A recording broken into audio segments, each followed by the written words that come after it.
How's it going, everybody? It is January the 15th, and today is day 15, my van life update. Just wanted to check in real briefly. And I'm wrapping up the SWOT analysis that I've been working on the last few days. We're going to just briefly tie everything together.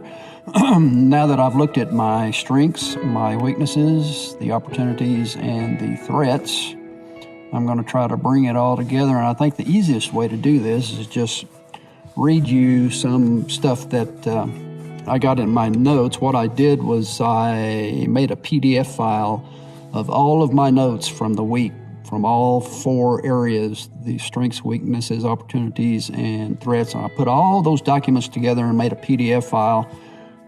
And Adobe Acrobat now has an AI assistant that will look at all the pages of your document and give you a summary. So what I did was I took all the documents and I placed them in a PDF file, and Adobe Acrobat now has an AI assistant that comes with Adobe Acrobat, and it summarizes my document for me. So I'm just going to work off of that summary because I had about 40 pages of notes, and so I looked at the summary and it looked like it was pretty good. So I'll just read you some of the things it says here. To start off with, the document provides a SWOT analysis and actionable insights for a van life content creator. That's me. I'm the content creator, the van life content creator. Focused on personal strengths, audience engagement, and strategies for building a supportive community. Mitch has identified key strengths that support his van life journey. Primary strength, here's my primary strength, radical personal responsibility, indicating self-governance and agency. In other words, I'm not going to blame anybody. Anything that happens from here on out, it's on me. I take full responsibility. Courage is disciplined, not reckless. Integrated courage involves taking risk with purpose. That's the one thing that was missing. I was always willing to take risk, but it was adding this idea of discipline. Risk with purpose, risk with a mission. That's what I've been missing. And that's what's been so helpful about doing this analysis. Now that I have added a mission, a purpose to the risk that I take, it's made a world of difference. Resilience, it says here, is demonstrated through lived experiences, including overcoming cancer and other physical challenges. All right, weaknesses and areas for growth. Mitch acknowledges weaknesses that hinder his progress, emphasizing the need for accountability and structure. Education has served as a delay tactic because I do have a lot of degrees. I've got two master's degrees in religious studies, and then I've got 2 master's degrees in fine arts. So that gives me 4 master's degrees. Plus I did doctoral work when I was at the seminary. I came within doing the orals in getting my doctorate. So education, I've got it covered. It says here that it looks like that was a delay tactic. I was postponing real world action and risk taking. I have discomfort with routine and repetition, and it's kept me sort of in a beginner mode. I've never gone beyond the stage of being an amateur, a beginner, hindering my skill because I never could pick one area to stick with long enough to really become skillful. So the pattern of avoiding long-term commitment to one arena limits growth and success, and that's one reason I find myself in the situation I'm in now. All right, here's my mission statement. Mitch has articulated a clear purpose for his van life, focusing on creative output and personal growth. And here's my mission. I'm living in a van to build a body of creative work, videos for YouTube, art, and books that document my journey and help others who feel stuck to help them reclaim their own path. The purpose is to create, document, refine craft, and leave a meaningful legacy rather than simply hopping in the van and traveling.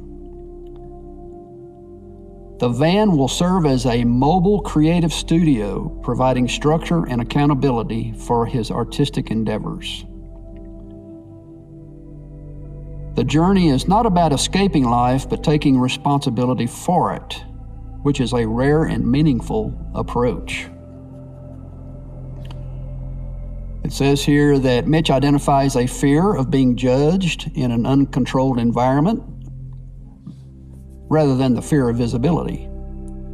Public speaking and content creation feel safe due to the control over the message and the environment. Public speaking and content creation feel safe due to the control over the message and the environment. As long as I have control, I don't fear being visible. I can post YouTube videos, for example, because I'm in control of it. I have control over the content. I have control over the delivery and the posting. The importance of choosing arenas. The discussion emphasizes the significance of selecting environments that align with personal values and goals. Mitch recognizes a core weakness in needing control as a form of self-protection. Choosing arenas that respect individuality and promote long-term effort is crucial for personal growth. So, individuality and promoting long-term effort is going to be crucial for personal growth. The van journey is framed as a way to build a model stage that allows for disciplined control while still risking public scrutiny. It's a pretty in-depth analysis here. The author acknowledges finances as a primary external threat and emphasizes the need for predictable survival. Steady income is what that's talking about there. The author aims to prioritize health through better nutrition, exercise, and consistent movement. The goal is to maintain capability and longevity rather than pursue extreme fitness. Extreme fitness? No. I just want to be capable. I just want to be able to get up and walk around. All right, building a creative ecosystem. The author, that's me, envisions a holistic approach to integrating various creative projects within the van life framework. The plan includes monetizing YouTube, social media engagement, art shows, and self-publishing. The focus is on building a life that is not just about travel, but about meaningful creation and contribution. My purpose: to create, to document, to refine my craft, to leave something behind. The van is just the container for my creations. The hard truth, according to Jordan Peterson, I didn't avoid jobs or a career because I'm free. I avoided them because, 1, I hate being judged. 2, I resist authority. And 3, I fear being mediocre. And also, I don't want to fail publicly.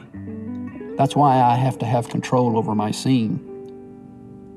So all of this is a form of self-protection that I've learned as a child, and it's 67 years past that, so I've had 67 years of practice of protecting myself. Here's the bottom line. If I'm going to fail, I want it to be on my terms. That's why self-employment feels safer. Creative work feels safer. Education felt safer because I was in control. I need to choose braver arenas, not ones where I am judged or ranked arbitrarily, but ones that lets my work speak for itself. The results compound and build up over time. I choose the arena. I choose the lifestyle. I choose the rules. I still show up daily, but this time it's with structure, it's with purpose. Here's Peterson's angle. A strength taken too far becomes a weakness. My need for control protected my dignity. It preserved my autonomy. It kept me psychologically safe. However, it did limit my growth. It kept me from compounding my skills. My weakness is not wanting control. My weakness is needing control. So Dr. Peterson would tell me, Mitch, you need to choose better arenas. Not chaotic ones, not dehumanizing ones, but ones that reward long-term effort, respect my individuality, and don't reduce me to just a number. I need to choose arenas that matter. And then at the end, I got a summary of the plan, things that I can do within the immediate 30, 60, and 90 days to begin putting some of this stuff into practice and getting on with finding a van and getting on the road.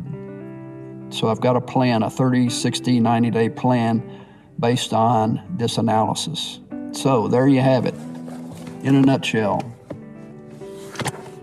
Well, I'm done with the analysis. I kind of have a foundation now. I kind of understand myself a little better. I understand what I'm doing, and I understand why van life and the purpose of van life and the things that I want to accomplish while I travel have become much more clearer. I have a purpose now. I have a goal. I have a mission. And so I hope you will stay with me and become a part of it. If any of this has been helpful for you, let me know. Let me know in the comments. I will have this information available for you in the description below. I'll pull all of these things together into one PDF document and we'll have them available. I'll have all of that in the description below. So thanks for being with me. Thanks for watching this video. And I'll be back tomorrow, day 16. I have no idea what the update will be about or what it will contain, but whatever. I'll show up. I'll be here. We'll see you tomorrow.